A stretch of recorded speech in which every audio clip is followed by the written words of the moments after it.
It's the Great Canadian Podcast with Dave and Charlotte.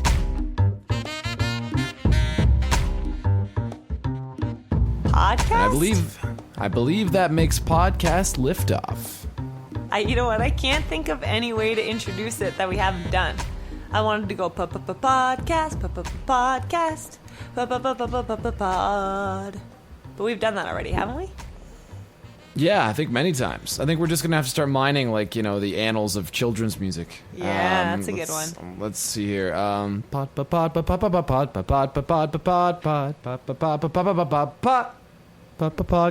bomb. Is that why you didn't say anything at the beginning either? Because you couldn't figure out how to introduce it either? It was just silence? No, I was letting you take it. I was, because Charlotte, dear listeners, is in glass of wine mode, and David is very much out of glass of wine mode, seeing as how David indulged in some bevies last night. Some bevies. And actually, I haven't had my first sip. Here it comes. Oh my gosh. Get a nice gurgle on mic so we can hear that. I can't. I hate that. I hate it. Oh my god, I almost lost it on my officemate today because she's drinking water out of a water bottle that has, it's like a sports water bottle like you would have on a hockey bench. Yeah. But she doesn't squeeze it because we're in an office, obviously. She sucks on it. And every time she sucks on it, there's this at the end, like when she takes it out of her mouth, like this like sucky, poppy, plasticky noise. And it's literally the most annoying sound on the planet. It's above the sound of someone chewing an apple or eating carrots. Is it a CamelBak? Do you know? Is the bottle like a CamelBak brand bottle? I don't know what that means. This is like a brand of bottles, like sports bottles. No, it's like, I don't know. It's a sports bottle, but yeah, like, I don't know. And like, she eats only crunchy food. She must have some sort of dietary restriction. Her doctor told her, you may only ever eat crunchy food, ever. Right. If it's not crunchy, you may not consume it. Peanuts, good. Macadamia nuts, no, I don't think so. I'm thinking like chips.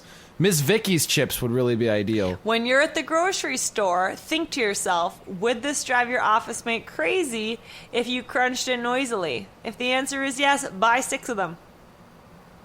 Have you considered reasoning gently with her? That's option A. Or option B, punching her in the face? No and yes. So I have headphones. The headphones actually get rid of the crunching. They randomly do not get rid of the water bottle noise. Like, the water bottle noise just gets right through at whatever music you're listening to, whatever type of headphones you have in. It permeates it. It's some sort of weird magic.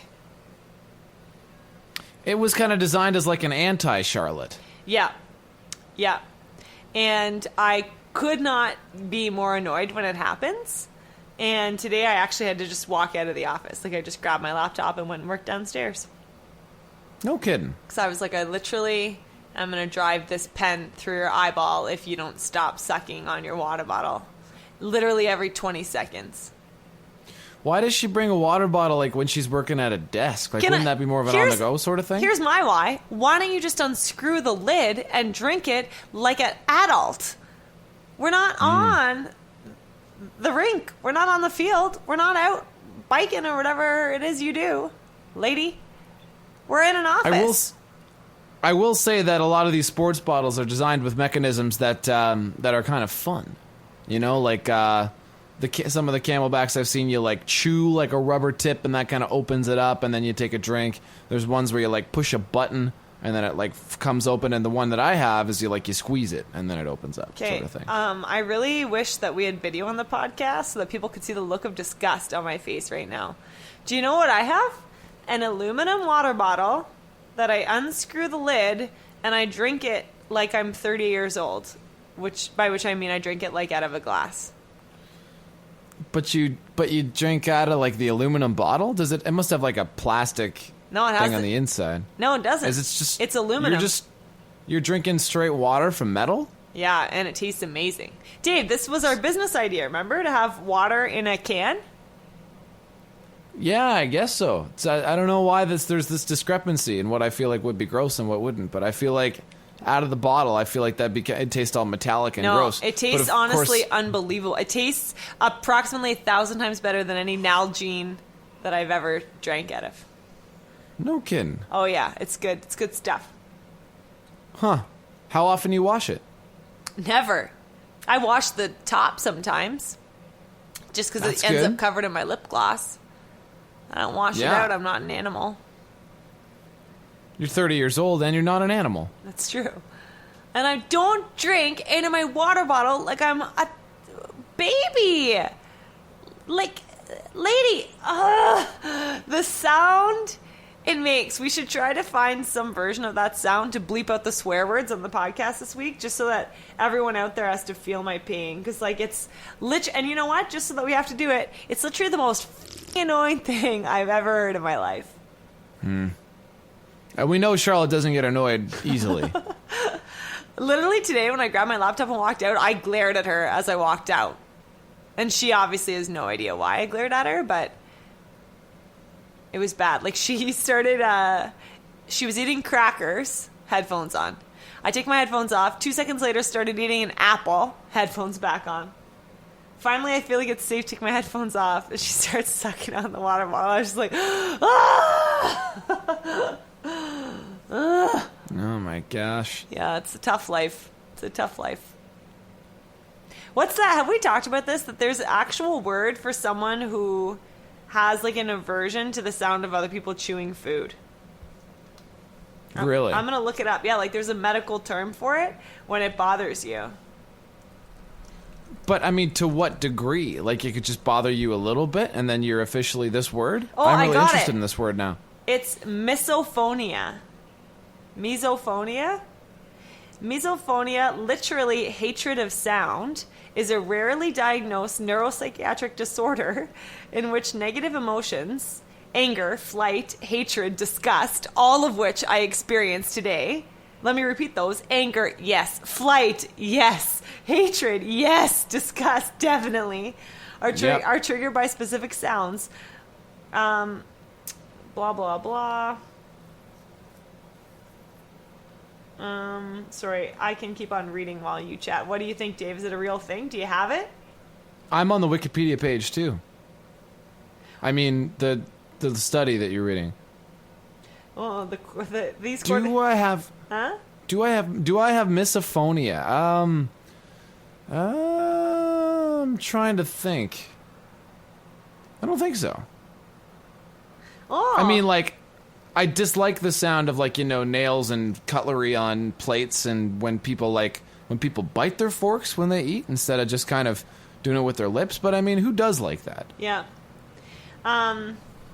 So it's like how I don't like bees. I don't hate bees, but who likes bees? I don't have a problem Nobody with likes beans. bees. All right, people who have misophonia are most commonly angered by specific sounds, such as slurping. This list is the most disgusting list in the world. Slurping, throat clearing, nail clipping, chewing, drinking, toothbrushing, breathing, sniffing, talking, sneezing, yawning, walking, gum chewing or popping, laughing, snoring, swallowing, gulping, typing, coughing. This is like all the sounds in the world. I've got the chewing one for sure. Slurping randomly to a lesser extent doesn't bother me quite as much. Sufferers experience fight or flight symptoms, such as sweating, muscle tension, and quickened heartbeat, and wanting to stab a pen through their office mate's eye. Oh, wait, sorry, that was me just adding to the... I think sufferers is a little bit of a of an overuse of that word, don't you think? I don't think so. I think Charlotte suffers from misophonia. Misophonia. Hey, it's been suggested there's a connection between misophonia and synesthesia. Where do you see that? Under prevalence and comorbidity. The basic problem may be a pathological distortion of connections between various limbic structures in the auditory cortex, causing sound and motion synesthesia. Indeed. Yeah, many people with synesthesia have more than one form of synesthesia. Maybe that's my problem. Because remember, we talked about this, right? That I do have the one kind of synesthesia. Right. The most common kind, the most boring kind. But now I also have this horrible kind.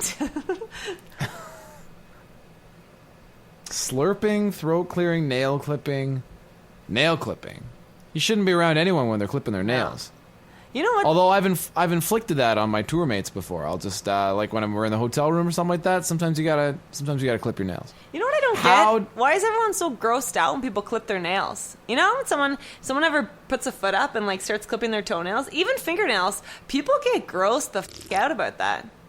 Yeah. What's the deal? Are you grossed out by that? Yeah, I think I get grossed out every time I do it. What? I think it's like a fundamentally gross thing to do. Nails or just toes? Nails to a lesser extent, but toenails for sure. I don't get it. Why? Because there's always the risk of like an errant like piece of debris finding its way across the room, and then you lose it, and then now you got a nail on the floor. Yeah. Yeah. Yeah, but I think that's the part I don't get. Why is that gross? I really don't know, but it's synesthesia, maybe. It's like I'm right a there. misophonia, but it's you have some adverse feelings towards nails for no reason. Well, I mean, I'm not really crazy about feet either. So the fact that like this sort of waste, this foot refuse, is just sort of hanging around. How do you feel about feet? Yeah, I'm not a big fan of feet. I don't hate them, but I don't like them either. Yeah. I feel like I don't like a foot. You know what I mean? Like, I'm definitely on the opposite side of the spectrum. It's people that have foot fetishes. Right. Although I can appreciate a good foot. I don't think I can. You know what? I don't think I've ever thought that's a good-looking foot. No? Never. I feel like even when you see a really good-looking foot, it's creepy. Well, that's it. Because most people's feet are like, you know, everyone's feet are different in some way. So you got like the ones with like the really long middle toe, or like some people like their toes go in all different directions. And I'm not here to judge. Like everyone's feet are different. My toes bend. They bend. You know what? Someone recently showed me a map of all different toe formations, and it shows your ancestry. Anyway, sorry, carry on. I'll Google it. What were you gonna say? That's neat. Yeah. I was just gonna cap off by saying, and then when you see someone with like a really like, that's what a foot should look like. You see that foot, it looks creepy because it looks almost like a toy foot. You know? You're just like, that's not a real foot. You haven't been standing on that your whole life. You don't walk places with that. When the toes are all straight and well aligned, and they're all of like, you know, of lengths that descend as you go down the foot sort of thing, and there's nothing too big. There's no weird sort of colorings. They keep their toenails trim. How do you feel about, Charlotte, do you like notice, I feel like girls are usually on top of their nails, but I think that's a bit of a generalization. How do you feel about fingernails and toenails on dudes? Do you find that they let it go longer than they should? Yeah, I don't like it when they're long. Because you know what? Is that not the most... I feel like it's the most disgusting thing. Like one of the most disgusting things there is. No, I don't think it's disgusting. I think it just shows a lack of concern for your, not hygiene, but like, I feel like maybe this is my problem, is that guys have so little to maintain. Like, what do you guys have to do realistically? You have to get your hair cut. Maybe you tweeze an eyebrow or two. Like, you know, you're growing down in the middle or whatever, you're a little too bushy. You do a little eyebrow. It happens. It happens. Yeah. All right. So let's call a little eyebrow tweezing. You have to shave your faces and your necks. I understand that's annoying. Mm-hmm. And what? Like, you shower and you clip your toenails. Like, maybe you groom your chest hair. If you're unfortunate and you've got back hair, maybe you take care of that too. In which case, I feel bad for you. But you are nowhere close to the pain of a lot of girls. You know what? Some girls say, screw it. I'm a woman. I'm going to look the way I look. And God bless you. If I looked good in my natural state, I would go natural too. But God knows I would look like an animal. Yeah. So what's, like, I mean, we're talking like leg shaving. We're talking like unmentionable shaving. Yeah. I'm sure your eyebrows are much of an affair. Armpits. Yeah. Any hair that appears anywhere on your face has got to go. And we can't even grow it a little bit. Like, guys can at least grow a scruff and be like, oh, I got a scruff. Like, nothing can appear on the girl's face. That's got to go. Yeah. Hair, I mean, let's not even talk about hair. The expense, the maintenance. Yeah. You guys complain about having to comb and gel your hair in the morning. I can't even... Some girls, like, dry, straighten, and curl their hair and put spray in it and put a million products every single day. Makeup. And again, girls don't have to do this. There's lots of beautiful women that don't do any of this. And again, Sure. In a way, I envy you. In a way, I really enjoy my morning routine. Mine's not too long. If I'm in a hurry, I can get in and out in 20 minutes. Once I step out of the shower, I'm good in 20 minutes. That's not bad. It's not bad. That's like, but I'm hustling, and I don't look amazing. I look okay. Right. But like, And you become accustomed to that. It becomes a part of your day. Yeah, that's it. I like it. I always put on tunes. I sit on the floor. I don't know why. I always sit on the floor in front of my mirror, and like, it's a nice, relaxing process to put on some makeup and do your hair and stuff like that. It prepares me for the day. Yeah, always cross-legged in front of my mirror. That's interesting. I've loved it. I always create, I don't know if you remember from when we lived together, Girl Corner. But in Girl Corner is easy access to nail polish, makeup, hair stuff, really anything you could ever want. And a mirror, I like the and you name. sit on the floor, and it's all within easy access. It's nice. Girl Corner. I like usually it. have a coffee. I go as soon as I get right before I get in the shower. I put a coffee on so that it's drinkable temperature when I get out of the shower. Mm-hmm. It's honestly a delightful little ritual. I feel ready for the day when I'm not rushed and I can take my time with it. I do the same thing, sort of. Not with Girl Corner and all that stuff, but I always go down and, like, put the coffee on before and then I kind of, usually I'll come back up to bed. I'll just wait till the coffee's up, and then I'll go back down when it's ready. You should get one of those machines that you can put a timer on. Then you're really living the life. Mine does have a timer, but I don't get up at the same time every day, so... Maybe I suppose I could. maybe that would make you get up at a certain time. You wake up, you want to snooze to your alarm, but then you smell the coffee and you're like, whoa, let's do this.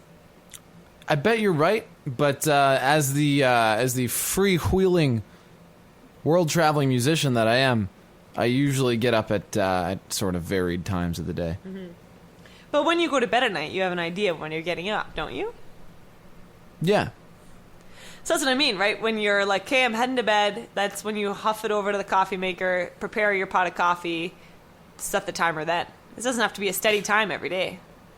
Right, but the difference is I prefer that ritual in the morning instead of at night. Oh, it's part of the ritual. I gotcha. Part of the ritual.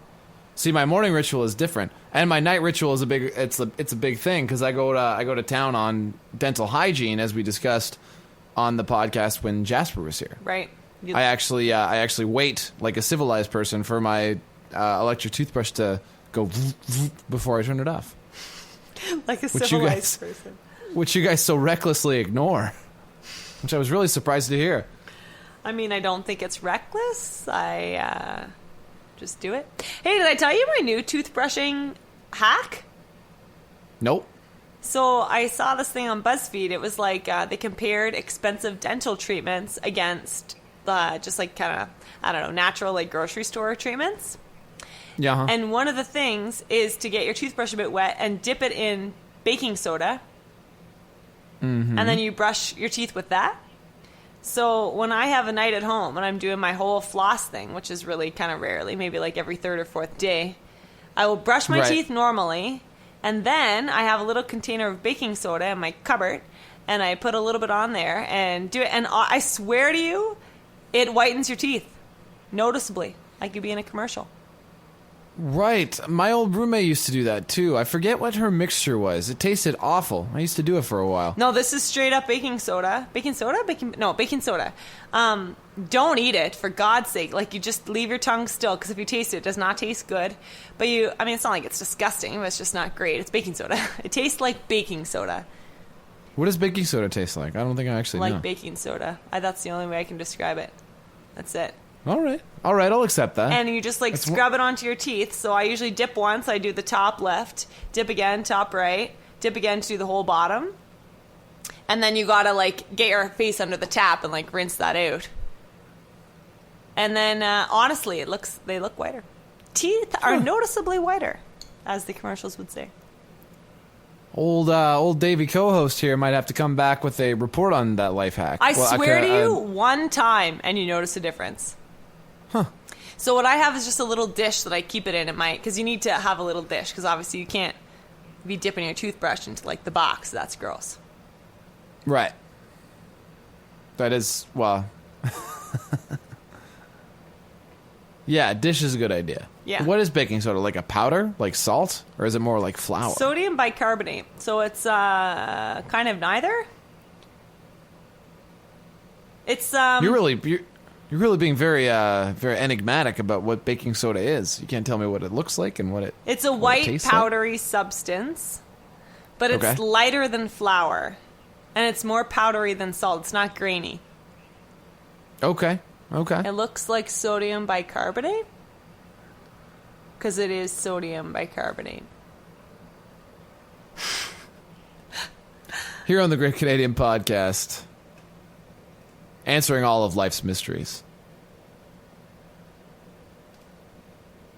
Charlotte, I think it's about time we hear from our from our sponsor. I was going quiet for her to come in right there. Oh my god. Now we're doing it on the stealth, like you're not even telling. Oh my god, here she comes. You're listening to Dave and Charlotte's Great Canadian Podcast.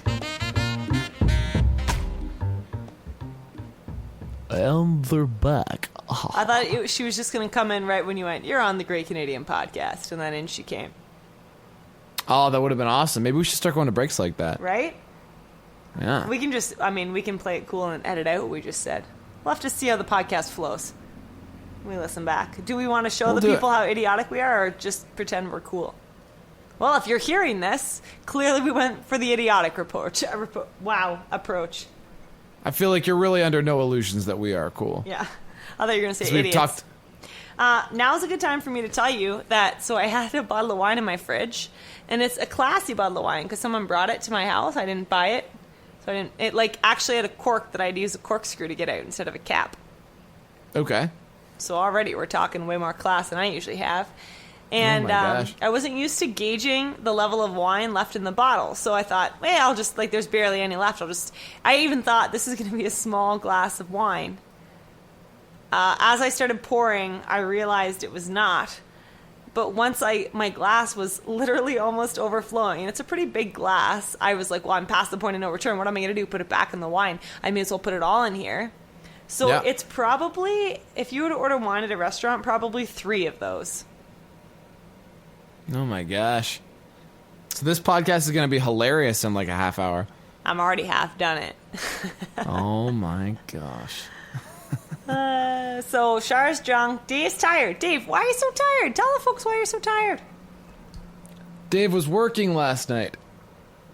And this is part of the whole not getting up at the same time. So I got up at like, I know I live a tough life. I got up at like, 12 today or something like that. I had a gig. Had a show out in Grand Bend. Did 012 remind you of Hot Shots where he's like, what does he say about like 0800 and he's like, or 0900 and he's like, oh, wake me up at 7:30 or whatever the time. So funny. Hot Shots, fantastic movie. Yeah, small note. If you haven't seen Hot Shots, for God's sake, go watch it. That's a great movie. You really do need to. And Part 2. I haven't seen Part 2 in forever, but that's really, it's not as classic as the original, but it's still a wonderful movie. It's still good. And, Lloyd Bridges is just, a friggin' genius. Yeah. Is it him that, was actually, more of a classical actor, and then, he actually wasn't a comedy actor? Or am I thinking Lloyd Bridges? Yeah. That was Leslie Nielsen, I think, too. Really? Because I was thinking it's one of the two. I'm Googling it. He's the father of Jeff Bridges? Shut up. He was on Broadway. Lloyd Bridges was? Oh, I think I knew that. He was in the Coast Guard. Wow. Yeah. He's really a Renaissance man. He garnered press in 1956 for his emotional performance on live anthology program The Alcoa Hour in an episode titled Tragedy in a Temporary Town.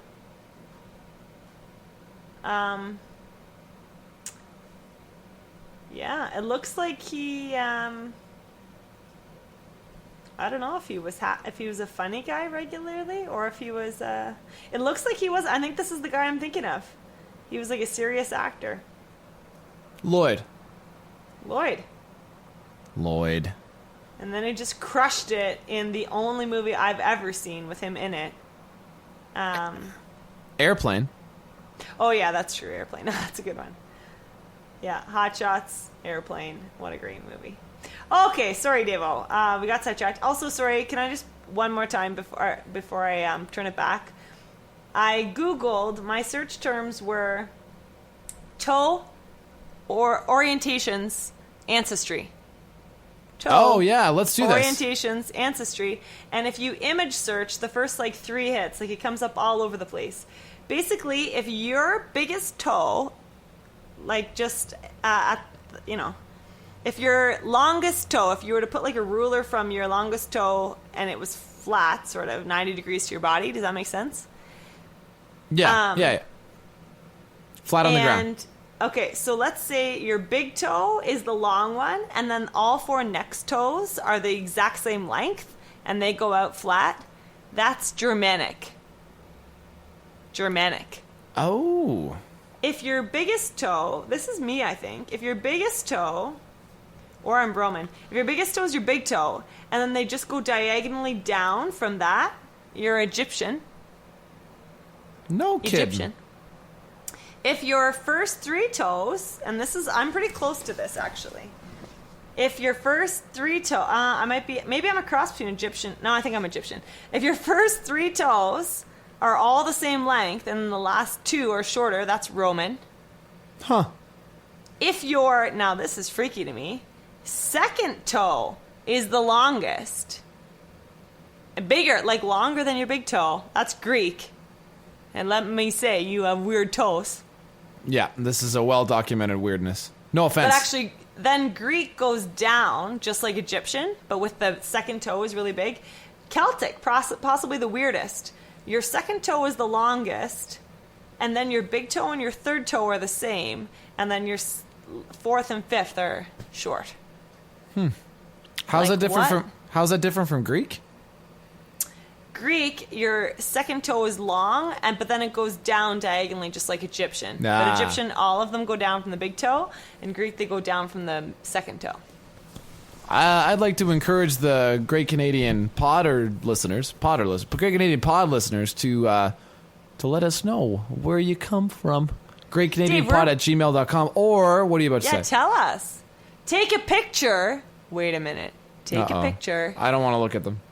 Tweet it at us, and we will retweet it. Because we have a Twitter account. At Great Canadian Pod, Canadian spelled CDN.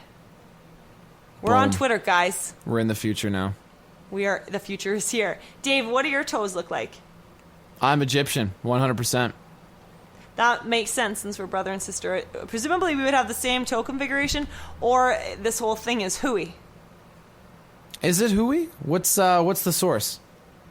Well, first of all, it's all over the internet. But to be fair, it all looks like it's the exact same diagram. I mean, it's the exact same drawing of toes that's everywhere. So it's not like I'm seeing this in many different places. So I don't know. Please don't let my status. I'm an integrative physiologist. This couldn't be further from my area of expertise. But this is classic Ask a Scientist, where Charlotte is just is the opinion of someone learned, and frankly, Charlotte, I'm going to take your word for it. All right, as my opinion as someone who is learned in areas remotely interested to toe architecture, toe anatomy, I would call this hooey. First of all, where's Asian? Where's African? I was wondering that. These are not, by any means, all of the people. And, like, why? Why would the Romans and the Greeks all have different toes? And the Germans? Like, I feel like anthropologically speaking, those are all places that are pretty close together, like, geographically. And why? And they all have pretty similar, like, what's the word? Like, landscapes? Geologies? Why would they have different toes? And I don't think they would have separated far enough, away from each other. These are basically all white people we're talking about. I'm going to call it hooey. Unless we can Call it find hooey. one that's like an Asian sort of foot diagram and then an African foot diagram. Yeah. I mean, But still, maybe. it does. I think Hui is the more likely. It's fun, though. It's like reading a horoscope. What's the harm? Yeah. Now you All get right, to now you Dave. get to feel a little bit more Egyptian, a little bit more Greek, a little bit more Roman. You're welcome. Yeah, you know what? And if you don't want to, and you want to be like, I got Asian toes, God bless your heart, you got Asian toes. Now I'll I want to know believe what. Now I want to know what Asian toes look like. Charlotte, you were Should going I to ask me Google- something. Should I Google Asian toes? I don't know. All right, I know I'm going to get some weird pictures. Could get some freaky stuff back.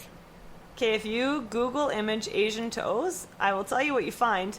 A whole bunch of different nail polish styles. It's a bit weird. Why is that Asian?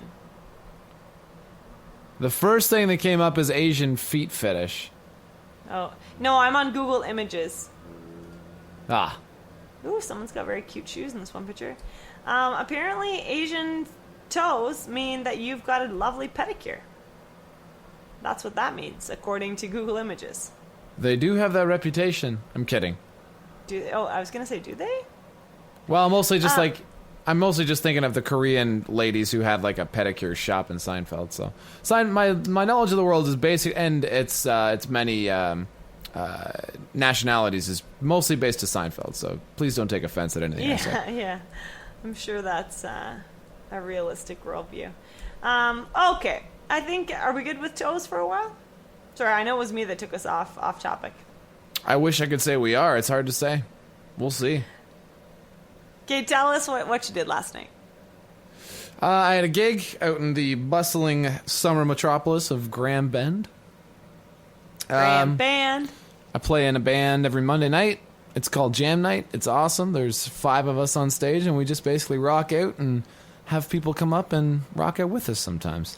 It's literally the best. Like, if you find yourself in Grand Bend, Ontario, and you're there on a Monday night, you have got to go. You really do.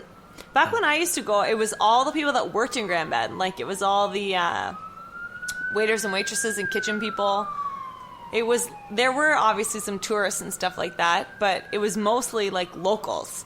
And that's what made Jam Night so sweet. That was just kind of like everybody's way of unwinding after a busy weekend of waitressing or whatever. And we'd all just get crunked. That's the cool thing, because by the time Monday rolls around, everyone's out of town, all the tourists and stuff like that, and you just get to hang out with people. Mind you, it's Grand Bend, so there's still a lot of strange ducks hanging around. Yeah. But that's a good thing about Jam Night. It's a big bar, so you can just kind of hang out with who you want to hang out with. And the beauty of Jam Night, so like I said, I used to go when I waitressed, and it's Jam Night, because if you have an instrument, you can bring your instrument and jam with the band. So people who are, good singers or just singers, or there's a Taco Dave. Does Taco Dave still go Dave with his didgeridoo? No, I haven't seen Taco Dave in forever. I think he has he's a chip on his shoulder, old Taco Dave there. No. Because I went and got a burrito at his establishment one time, and he was like, "They're still doing Jam Night up there," and I was like, "Yeah." He was like, No. "It's changed, man." He was going on about something. I forget what it was. Wow, Taco Dave got angry. Yeah, Taco Dave. Taco got Dave dark. used to give me free tacos sometimes. What? Yeah, because Sam in my bar was good buddies with Taco Dave. Sam. Which one was Sam? Remember Sam? He was blonde. Really sweet Oh, guy. Sam. Yeah, I remember him. Yeah. He was a nice I dude. forget who he dated. He dated one of the waitresses. But course he anyway, did. yeah, he used to give us free tacos. Taco Dave. Taco Dave. It's hilarious Anyway, that there's Taco a dude Dave named has a- Taco Dave. Hey? It's hilarious that there's a dude named Taco Dave. Yeah, of course there is. And honestly, the main guy, who I think would be fascinating to anyone who's not from Grand Bend, but if you're from Grand Bend, you know him and you're just like, yeah, that's the way he is. It's Brian Dale, Brian Dale. who walks literally around Grand Bend without any shoes on all the time. He's a legend. He's got like long black curly hair. He's tanned as all day, every day. It doesn't matter if you come on May 1st or Yeah. September 30th. He is tanned like you wouldn't believe. Yeah. He likes to surf. And the man just doesn't age either. I don't even know how old he is. He could be 80. He could be 20. It's hard to say. He has a big life-size poster up on the Gables patio now, and we were. I think that's where he goes to sleep. Like, he just materializes whenever it's time for a show, and then when he's done, he just Right. kind of fades back into that poster. Melds back into the poster. Yeah. Yeah. So yeah, and he's the one that used to like. He was the guy. Although I feel like, is he still there all the time, Dave? Oh, he's still the guy. He still runs it. It's his band. Good. And he's like beauty, obviously. He's Yeah. like super nice guy. Yeah. Brian's a great guy. And also, he loves Davo. well, on the subject of bringing your own instruments, you really should, because I got a new guitar. Oh my god! Tell us and about it's the guitar, Dave. and it's beautiful. It's a Gibson Les Paul, and it's really nice. And you know how it's like someone you meet them and they're just really funny, and you just find yourself having a good time, and like 3 hours have gone by and you don't even. And like we went out for sushi, and I never do that. And you know, it's a really great guitar. So you're saying you and this guitar is like you dating someone new for the first time, and you're falling madly in love with them, but it's your guitar. And I just feel like I can't stop thinking about them, and it's just so nice. I can't. You wake up in the morning, you forget about them, and then you remember, and then you can't stop smiling. It's exactly like that. It is exactly like that. I'm actually looking. I'm looking at it right now, and I'm just wishing that I could hold it in my arms. Can you explain to the people, if they don't know what a Gibson Les Paul means? Is there an analogy you could give us? I assume you're all at Google right now looking up Asian toes and whatever sort of dark search that's led you on. Hopefully not. A Gibson Les Paul is pretty much one of the most famous like solid body guitars that there is. Like it's that and like a Stratocaster. And by solid body, I mean like an electric guitar instead of an acoustic, which is a hollow body. Oh, gotcha. Yeah. I was going to say, as opposed to a soft body? A soft. I don't understand this guitar. If it's soft, how does it work? That reminds me. So Gibson Les Paul, anyone, it's awesome. It's just the best thing ever. But it's iconic, right, Dave? It is, and it was named after the guy who invented it. A guy named. What was his name? His name, I forget.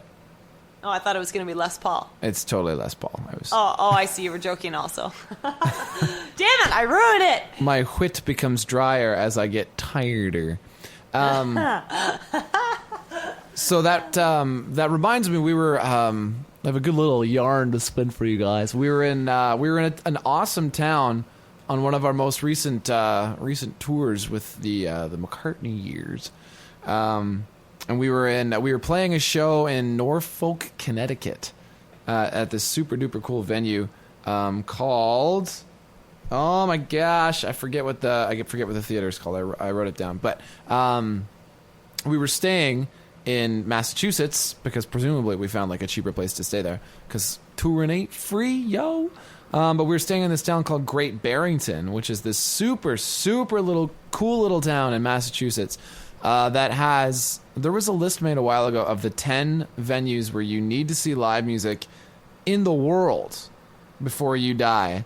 And the number one venue was in Great Barrington. It was this little bar called like Gypsy something or something like that. I forget. And it's super weird. It's got a whole bunch of stuff on the walls, and like that we saw a band there, and they had like sauerkraut and stuff for sale. It was super like folky and neat. And there was a guy with like crazy sideburns who played an upright bass that had flames painted on it. It was really, really neat. But what the point of the story is, we went to the music store in town, and there was I'm not sure how common they are, but there was a type of acoustic guitar that sort of looked like an Ovation acoustic guitar. And just a quick backstory on Ovations, they're like those ugly acoustic guitars that you might picture like Bob Marley or someone playing. They have plastic backs instead of being all made out of wood, and they're actually made by a company that makes helicopters. And the cool thing about Ovations is that they were the first acoustic guitars made with electric pickups in them, and people hated them in the 70s because they suck, but they used them because they were the only acoustic guitars that were feasible to use on stage. Anyway, I'm sorry, I'm blabbing. We went to the music store. There was a guitar there that sort of looked like an Ovation, and this thing is billed as like an indestructible build. It's advertised as like an indestructible guitar, so it's made out of some sort of composite whatever. It's all one piece. There's no moving parts on this guitar. There's no truss rod. There's nothing like that. And it's literally just like you can run over it with a car. You can bash it on stuff. You can bash stuff with it, and it will just not break. And the neck will not move. It might go out of tune a little bit, but you just tune her back up with the knobs there. And is that idea, like, tell me, is that what you want? Like, to me, does that create a beautiful sound, or does it just mean that you're not going to break it? We played them, and they sounded okay. There was nothing special, but I mean, if you, I don't know, maybe you work on an oil rig? Maybe you're heavy metal, and you want to look cool and smash your guitar at the end of the performance, but you don't actually want to break your guitar, because you're on a budget. But I mean, if you smash your guitar off something and it doesn't break, everyone in the audience is going to think you're a wuss. Well, unless you smash something else. Right, unless you like use it as a bat. Then you can be like, I'm gonna bust this speaker up with this guitar, and everyone will be like, no, the guitar is gonna break. And then you like do it, and you bust that speaker up with that guitar, You're and then a hero. the guitars, and then you like play like a G chord, like vlan vlan, and then everyone's like, what?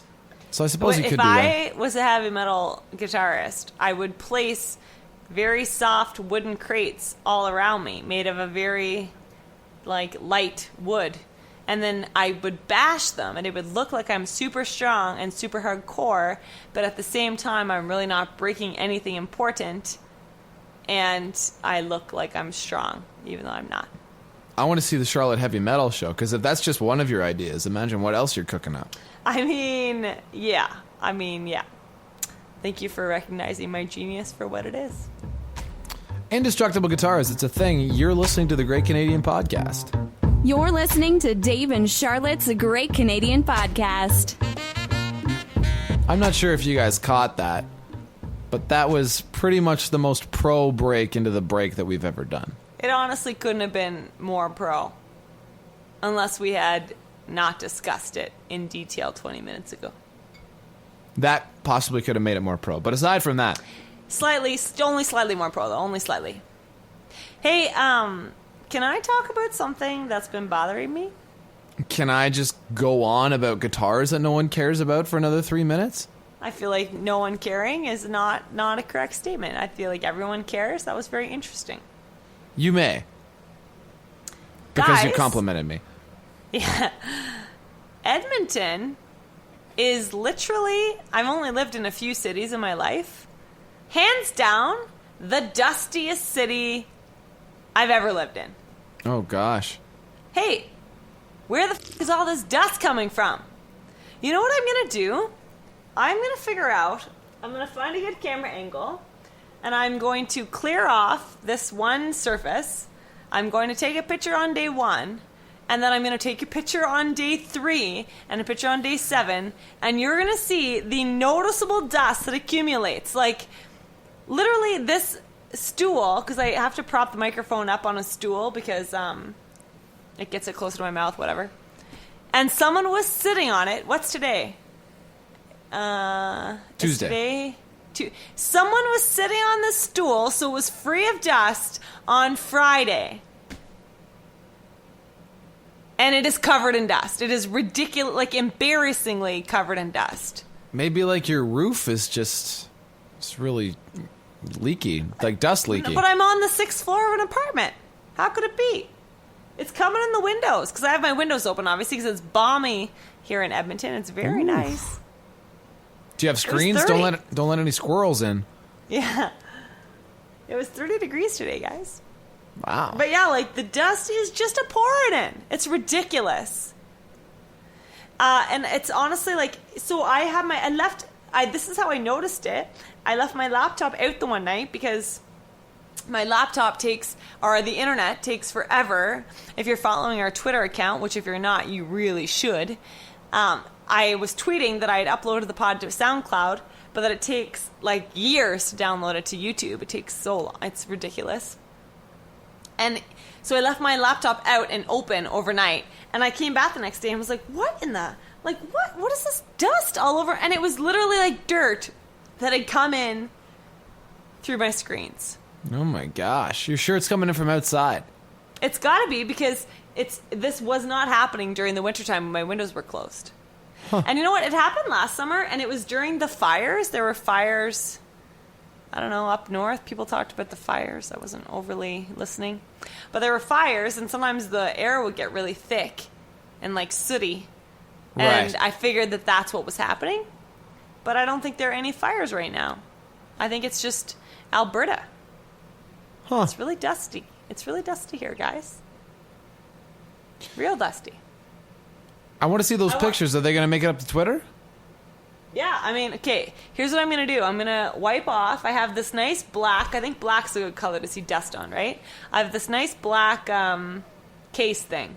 I'm going to wipe it off. I'm going to take a picture, like I said, today. Do you want me to tweet it day by day? Or do you want me to wait until I can put them side by side by side? I like your 137 idea. That seemed good.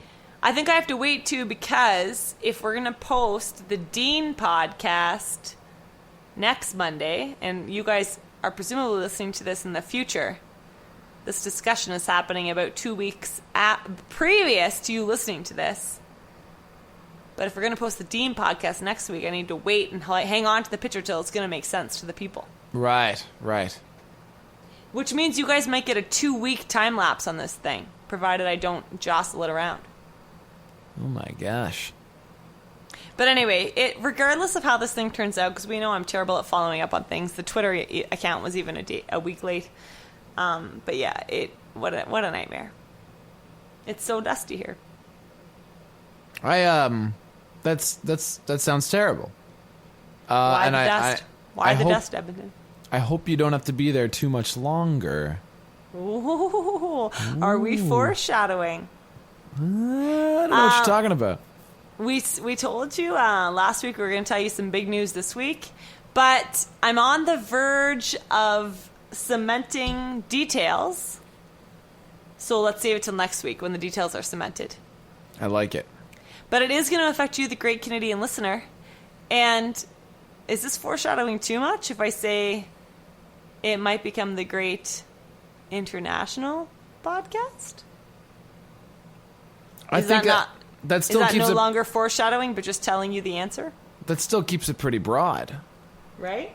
Yeah. So now their interest is piqued, Piqued, but they don't really know what to expect just yet.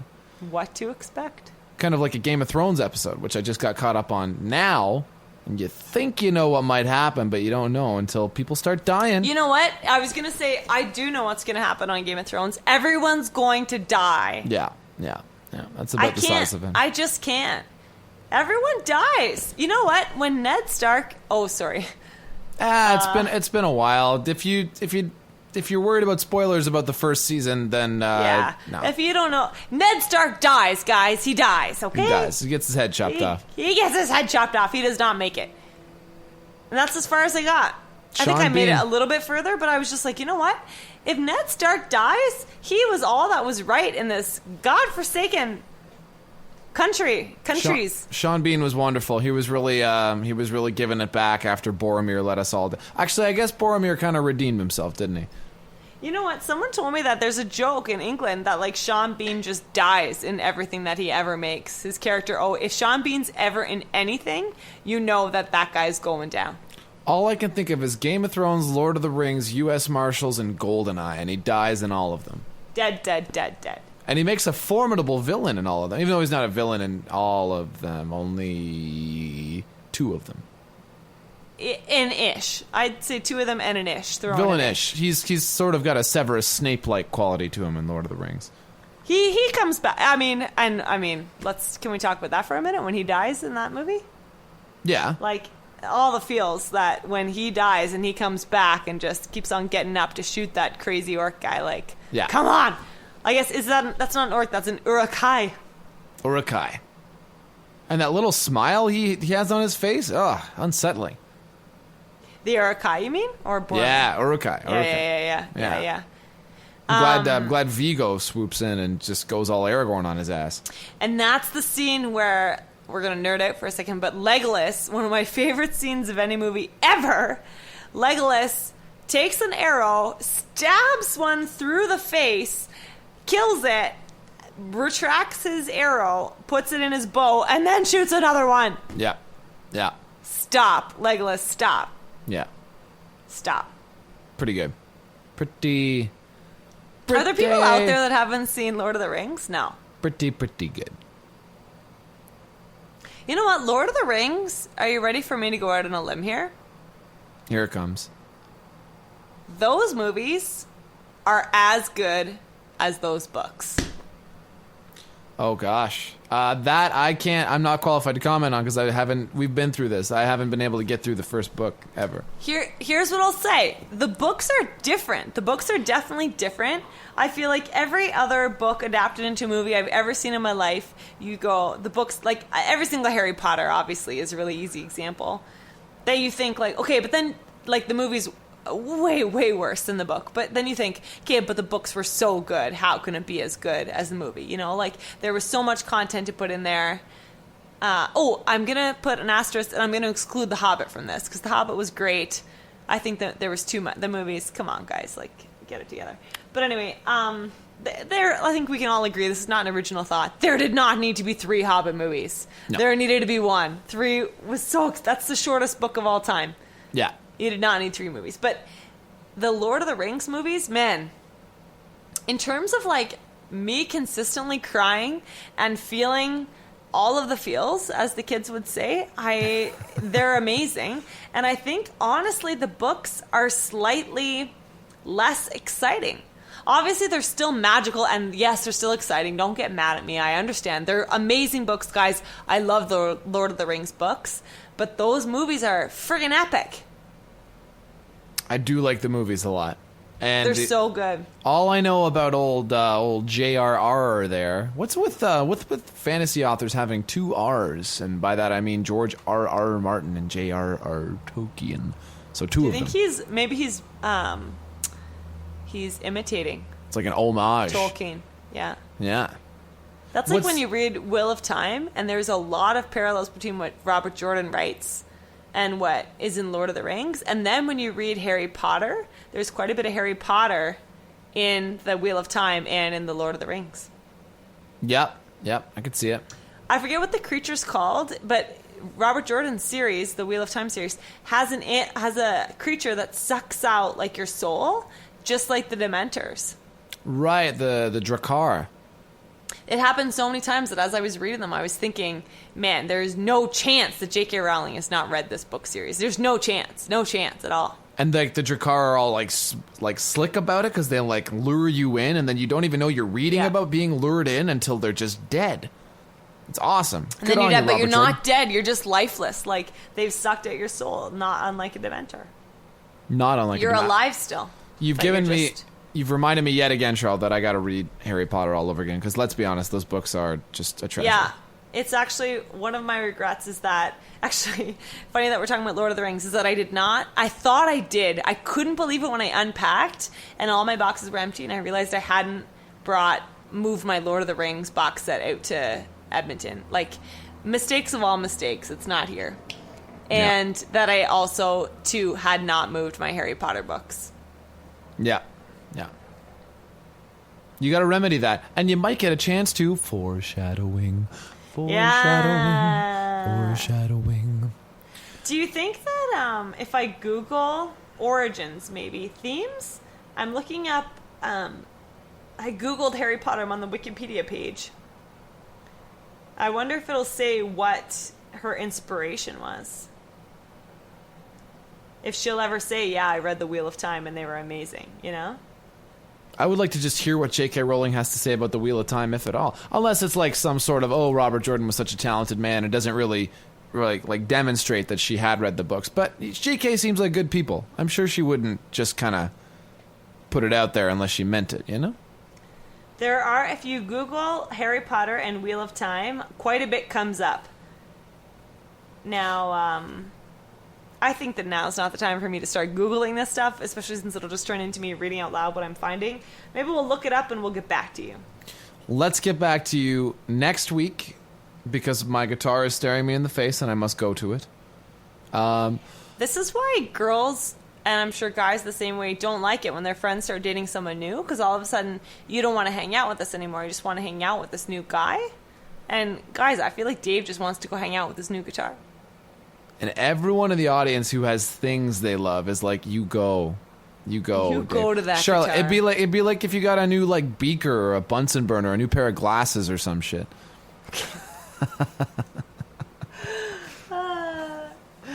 I hope you're going for comedic effect, and that's not what you picture me in the lab doing every day. No, that was a Marvin Erickson style joke, as in like. I do actually miss Bunsen burners. That smelled amazing. Remember the smell of a Bunsen burner? Not really. I don't think I used them too much. Oh, it was great. So next week it's like the smell of Zamboni in Arena. I love that smell. That's the smell. That's a good smell. But I think it's the smell of diesel, really. I mean, that just makes me so happy. It makes me think of going to the arena early in the morning. Not that I liked being there early, but when you were the first... How about this feeling, hockey players? And I guess figure skaters, too. When you were the first one out on the ice and no one had been on the ice yet that day? Yeah. Come on. No, Come that's on. the feeling. Yeah. Freshly flooded. That's it. Yeah. That's the stuff. So next week we're going to have a new tour to tell you about. Well, tour. We're going away for a weekend to a casino, so Dave's going to lose some money. Should be great. And Charlotte's going to break her world-breaking news. I'm going to break the news, actually, because I have to finalize everything by 5 days from now. So let's say we record the podcast sometime in a week or so. I will have news for you. Oh, wait, we didn't do a song of the day. Can we do a song of the day real quick before you go? Let's do it. We also forgot to get Diener's song of the day, Dave. Oh my God, we're slipping hard. Do you know what it was? No. Okay. So I'm just opening up my Excel sheet, like the true nerd that I am, to make sure that I haven't done it. And I haven't. This week is an emotional pick for me. This is actually my favorite song in the world. David, do you know what it is? Your favorite song in the world. It is both delightful, musically, lyrically amazing, and it is incredibly sentimental, and it will forever make me think of and smile when I think of someone who I love very, very dearly. The Sunscreen song? Okay, first of all, that's an amazing song, and that should be our next TOP song of the day. You know what? We could almost do a whole podcast on the the Sunscreen song. This one is by a man whose name is Paul Simon. Graceland.